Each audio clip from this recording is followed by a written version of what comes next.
shake your hair. It's all good. Hey everybody, it's Chloe Baggins. And I am Bushido. Bushido? That's right. That's Mr. Bushido. To all of you once again. Once again. Yeah. Yeah. We're back, guys. Welcome back. Man, where have we been? Where have you been? My grandma finally ended up passing away on March 9th. Grandma Baggins. Grandma Baggins. Grandma Baggins. May she rest in peace. It was a hard 3 weeks, so unfortunately I was in no condition to be doing any type of reviews, but We thought we were going to be able to do the whole Zoom meeting review template action, but there are more important things in life sometimes, and family comes first, and you have to go do what you have to do. I had to do what I had to do. But I was spending amazing time with my cousins, my first cousin's kids, whom I call my nieces and nephews. So I wanted to give a huge shout out to Santi Baggins, that's his new nickname. Stop it. Milan Baggins, Massimo Baggins, and Mia Lynn Baggins, who are just super excited. Yeah, man, you got some cool ass cousins. I'm not gonna lie. Yeah, they're little baby nerds, just The like cousins Baggins. cousins Baggins. The cousins Bagginses. But because they're so much younger, they call me Auntie Chloe. That's cool. They wish they were born in the 80s. Y'all wish you were born in the 80s. I know. A lot of people do. Everyone does. Everybody does. So Just that chosen generation. yes, and of course they're obsessed with Bushido over here. No, man, I'm just another guy. Just, down to earth, hard hat lunch bucket, nerdy boy from the 80s. That's me. I don't know about your lunch bucket. You probably had like a lunch pail with He-Man or Voltron. It was Voltron. Yeah, I have My Little Pony and Strawberry Shortcake. Yeah, they seem to have enjoyed a little tour of my Hot Toys collection. Oh yeah, they were screaming. Like Santi lost his voice from screaming. Massimo lost his voice. Milan, they were just losing their minds looking at Bushido's. And to be honest, all my collector friends are like, in their 20s and 30s. Some in their 40s. Not 12, 8, and 5. I've never had like little kids or young kids, pre-teens, like react to my collection. So that was pretty cool. I'm glad you guys enjoyed it. It was my pleasure. And that's the whole point of having a nerdy collection, is to share the aloha when it comes to those nerdy things that we enjoy. I'm glad they liked it. Santi got mad at me because I was calling them dolls.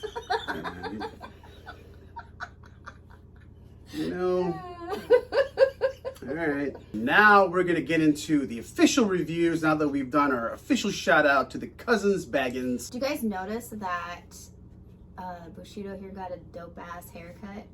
Slicker and smoother and blacker. Watch out!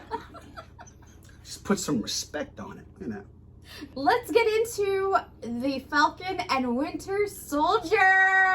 Finally, man, everybody's been waiting for this for such a long time. And plus, I think since WandaVision was such an amazing series, all the way up to the end, kind of, now we're really back hardcore into Avengers action. And what a cool way to start out the episode. We get to see Falcon for the first time doing his solo Falcon thing. We've never seen that in the MCU before. I was just so jazzed and pumped because WandaVision started off so slow. This one got into things. This was boom! Yeah. Right. Did not skip a beat. You're right in the heart of the action again. No mysteries in the beginning, just, hey, here's a day in the life of an Avenger off duty working part-time for the government. Check it out. Awesome. It was awesome. My favorite part was when they are in the helicopter and he just sits down and he's like, What's up? What's up? What's up? And then continues fighting. Loved it. It was very cool, man. It was cool to see Falcon doing his thing. It's the first time we see him fight solo.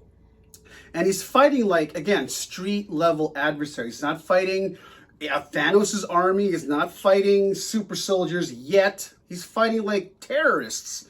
You know, it was cool to see him be in his natural element without Cap, without Bucky, without the Avengers. It's just him doing his thing, and they did such a good job. They did. Yeah, and you know, at the same time you're watching it, and you're like, yeah, this is like a practice run, man. You've leveled up. Your experience points are so beyond these enemies. Like you killed Thanos' armies. Pew, pew. It was like he was. Those terrorist guys look like sugar gliders to me. Yeah, it's like, dude, he fought like alien spacecrafts and alien monsters that could fly themselves. What are these dudes in like flying squirrel suits gonna do to him? You know what I mean? Like, come on.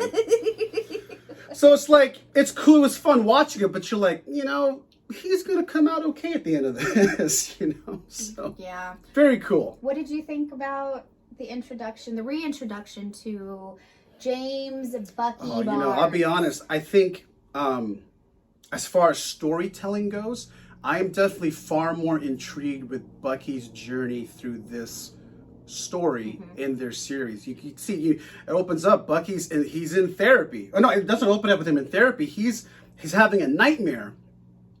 And it's like, it first opens up, you're like, oh my, he's like in Winter Soldier mode. And you're like, dude, are you the Winter Soldier again? What the hell? There's no way. And they're playing the scary, like, ominous Winter Soldier theme from... He's got the greasy hair. He's got the greasy hair. He's got the mask on. He's got the old Soviet metal arm on. And, like, damn, he's, like, straight on Terminator mode, killing these targets he's been set out to kill. Busting holes in walls. Busting holes in walls and killing people with knives. It's like, wow, Disney Plus, okay. Yeah. You're not messing around.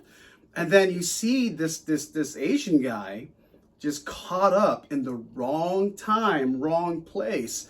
I mean, Bucky just like strolls over to him and just casually pulls up the gun and shoots him. And then Bucky wakes up from the nightmare. And what's cool about him waking up from the nightmare, it shows him sleeping on the floor. And that's a callback to when Falcon or Sam first met Steve in the beginning of the Winter Soldier, when Steve was going for a run around the Washington Monument. He's like, you have a hard time sleeping in your bed, don't you? It's like you feel like you're going to sink into your mattress, so you still sleep on the floor. It's like PTSD from all the wars and battles they've gone through. So it was cool to see Bucky doing that. Like, it's true. He's really suffering from that. These warriors and soldiers, it's part of their trauma after being through so many battles. Well, he did say in therapy that he spent 90 years going from one battle to another battle. Yeah, can you imagine? Yeah. You're like, your whole future was ripped away from you, and you know, then you were mind wiped and used as like the world's deadliest assassin, and then you become an Avenger and all this and that. It's like, oh my God, man. That's just what a hard, crazy life. And he was explaining to the doctor that, hey, I had a little bit of calm in Wakanda. I had one arm, I was helping out in the farm, throwing bales of hay over, and I was happy. I was good. Leave me alone. You know, but then we all know what happened in Infinity War. You know, the battle came to him. And it was really cool. I like the little wise-ass dynamic he has with his therapist. That's really funny. It's kind of going back and forth, and you know, I like how the way the cinematography, which is zoomed in on their faces, to show the little nuances. Like, yeah, he's like, you know, furrowing his brows, but it was more of like him just really just frustrated and annoyed with her because she didn't understand why he's so just bleh. Yeah, and it's like, you know, she's like that overbearing yet well-intentioned auntie that, you know, is trying to be real with you because of that emotional, mental, psychological struggle he's having. Yeah. I feel like at this moment in the story, Bucky is definitely the more relatable person because everybody's been there. Yeah. You know, of course, Bucky, it's dramatized as being the Winter Soldier, but you break it down to the lowest common denominator, everybody's gone through that. And I really connected with that with Bucky. And speaking of Bucky, we got to talk about his homie, his wingman, Yori Nakajima. So when I first saw that, I was like, oh, that's kind of cool because he's an older gentleman. Yeah. He's like your older Asian uncle that we all have and love. And it's like, oh, that kind of makes sense that Bucky is hanging out with someone his age. He's technically younger. Technically younger than Bucky, but like from the same generation. So it would make sense that Bucky would relate to someone like him as opposed to someone who would visibly look like his age, right? The girl asks him, "How old are you?" And he's like 106. And she laughs because she thinks he's joking. Yeah, Yori hooks him up with the date with the girl that owns the sushi bar. That was really cool. But then there's another layer to that relationship that's revealed. Yori Nakajima is the Asian man's father that the Winter Soldier killed and didn't have to kill. And so out of guilt and out of, what's it called? Not gratitude, but out of guilt and like this desire to try to make things right. Obligation? Obligation. Yeah, thank you. Obligation. Obligation. Bucky felt this compulsion to be his friend, and you know Nakajima's written his book of amends. Try to make his wrongs. And is he doing it because it's the right thing to do, or is he doing it for himself because he feels guilty? And you just know there's going to be this. One more time. No. You just know there's going to be this painful scene when this sweet elderly Asian uncle that's going to have to come to terms with the truth and the revelation that Bucky is responsible for his son's murder. You know it's coming, and it's just going to be like, oh man. My heart already hurts. Yeah, because in that little bit of screen time he shared with Yori, there's so much chemistry between the two of them. And it was cool, and your heart goes out to Yori, and you're like, damn, if I was in Bucky's shoes, man, I'd probably do the same thing. You try to do the best you can and make best with what you have left to work with. Yeah, absolutely. That's going to be heartbreaking. And then we got to talk about Mr. Sam Wilson trying to get a loan. That's exactly what I was going to bring up next. How is it that you're an Avenger? You save the world. The universe! The universe? You bring all these people back. You are probably one of maybe 50 people total. Not counting the warriors from Wakanda and Asgard. Yeah, but you're one of just a teeny small fraction of people who saved billions of people. Damn, you're welcome, Mr. Bank Accountant, Loan Officer. Can't even get a loan. Dude, what more credit do you need than to show up and be like... I feel like the world should have been indebted financially to this group of people. Thank you for saving everybody. Yeah. You ungrateful bastards. Sam should have been like, yo, man, you did not see Thanos' army face to face. Come on, you can't give my sister a loan? Not to mention the bank manager's like, oh, but your family's banked with us for generations. Okay, so we're loyal clients of the bank. I'm a damn Avenger, and you can't... Customers of the bank. I'm an Avenger. You can't hook my sister up with a damn loan? It technically is both of them. Both of them? You can't hook me up and her up with a loan? I'm an Avenger. Well, that's kind of what he was hinting at. It's done out of goodwill, and in return, people have helped us out along the way. Why couldn't he help him out? And at the same time, you're kind of like... It's not like he was asking for free money. They were asking for a loan that they were planning on repaying. Yeah. And I'm an Avenger. You're going to know how to find me. Yeah. You know? He has a pretty recognizable face.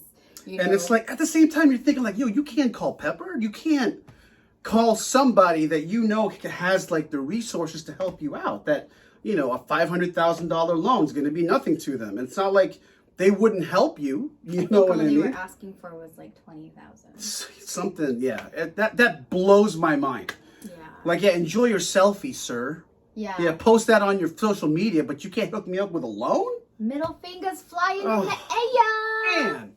But then that leads me to the final point I'd like to talk about is the whispers and echoes of the world Thanos left behind. The big conflict are the Flag Smashers. They're fighting for a world to go back to the way it was. And it's not just this group of people, it's a lot of people around the world. Which very much echoed. So it's so was Thanos right? Was he right all along? In supervillain hell in the MCU, is he looking at everything I told you so? Y'all just didn't want to listen. Because like remember, even in Endgame, Captain America told Natasha, "Hey, I was driving over the Hudson River. I saw a group of whales. That hasn't happened in forever." Yeah. So, and she was like, "Don't tell me you're agreeing with Thanos." So it's like they kept saying in the episode, the world fell into turmoil when everyone came back. So it makes you think. The moral question here, the philosophical question is, was Thanos right all along? And I think that's such amazing writing. You know, not even having Thanos even mentioned, but the effect, the echoes of what his crusade was for, his holy crusade of perfectly balanced. So that's what I was going to say. All things should be. Before you cut me off, like always. I get excited. That kind of echoed what people were saying when we all went into quarantine. Did you know that? What? That the waters got bluer. Yeah. More fish. Less pollution in the air. Less pollution in the air. Yeah. So, you know, it just gave us all something to really think about. And that really brought it, you know, again, I said it in WandaVision. It's that street level effect of these larger than life events happening around the, you know, how the world reacts to a group of superpowered beings. And it's because it's not just this one group. It affected the whole world. Yeah, it affected the whole world. And a good majority of the world looked at it once the dust settled and they're like, wow, things aren't that bad. We like it like this. Less people. Less people? Traffic, Oh my God, that's crazy. Less pollution. That'd be like the people in Gotham City being like, you know what? The Joker was right. It'd be like that. Like, holy shit. People in The Dark Knight agreeing with what the Joker was trying to do. That blows my mind. Well, every villain has a purpose. Yeah, and every villain in his own narrative is his own hero. Exactly. So, and finally, we got to talk about... I know, with that, all of it, the villain... Talk about the elephant in the room that caused the controversy. Oh, ugly elephant. Let's just please man. say that. Can we all just acknowledge how beautiful Chris Evans is for 1 second? Good-looking man. Good-looking dude. Yes. If the man embodied Captain America. Yes. Mind, body, and spirit. If he's straight and single, I would marry him and just snatch him up. He's just a cutie patootie. I would love him either way, but I'm single, Chris Evans. Just throwing that out there. Anyway, so let's talk about this new and improved. So they say, thank you, U.S. freaking government, for trying to replace our hero. So the other the other big conflict in this ongoing series is going to be Sam's inability to shoulder the weight and the pressure and expectations of becoming the new Captain America. And I mean, in the beginning, it shows him giving the shield over to the Smithsonian, him and Rhodey taking a walk through this like Hall of Fame of all the things Steve Rogers did. And you imagine looking at all that like, I'm just a guy. I got Stark Tech wings. I'm just a guy. Stark Tech Red Wing. Stark Tech Red Wing. I'm just a dude with a pair of wings. And now you want me to live up and surpass all of this. You lifted Thor's hammer and beat the hell out of Thanos with it, and you want me to take your place. Holy shit. Here's the shield. Thank you. And not only does the U.S. take the shield out of the Smithsonian, but they slap everyone across the face with it. They did not waste any time. Trying to replace Chris Evans, Captain America? With Captain Crunch. Bleh! Oh, man. Did we all just barf in our mouths when they showed that derpy dude? Derpy Magoo looking old man from Up. What? I forgot about that meme. Yeah, Ed Asner's character, the old man from Up. You need to show that one. I'll put it right here. Oh, man. What a way to end the episode. You're just like, no, you did not. No, you did not. No, you did not. So, what would you rate the episode? Minus the derpy ass knockoff generic. Oh, Captain Crunch. I'm going to call him Crunch. Captain Crunch for all our reviews. And that's no insult to anyone who enjoys Captain Crunch cereal. That's CAPN. This is Captain Crunch. You know, Captain. You're not Captain America, sir. I'm sorry. I'm not going to do it. Bushido has spoken. I'm not going to do it. I'm not going to do it. You, sir, are not Captain America. So I think, minus Captain Crunch aside, I would probably rate this a 9. Yeah, you know, I give it a 9 out of 10 Baggins too. Really cool way to just throw us back into the fold. What would have made it 10 for you? If it was longer. But Same. I mean that's not a knock against it because No. it is an hour long. I love being in the world of the MCU. So that's just a person. That's not a knock against it. I'm just saying they did a good job. Awesome, awesome yeah, episode. this is probably one of the best Disney Plus Oh man. shows Yeah. so far. Not that I hated WandaVision, it was just It was an original, different approach from left field. yeah, too. and this brings us back into that same action Yeah. that we've grown to love with the Marvel universe. Yeah. So yeah, I mean, if I could rate it 9.5, I would, and just knock off half a point for not being long enough. But it was the best we could. I mean, yeah, it was more than I expected. So I have to give it, props for that. Yeah. Very good So, episode. Let us know what you guys think. Did you? What guys... was your reaction when you saw Captain Crunch at the end? Captain Crunch? You can go off in the comments. Go for it. Do you guys have other names for the new Captain America? Yeah. Do you have any other names that you've given because you refuse to call him Captain America? I won't. That's not my cap. That's not my cap either, man. Phew. That was too soon. Too soon. Too soon. Anyway, so with that being said, make sure to like and subscribe.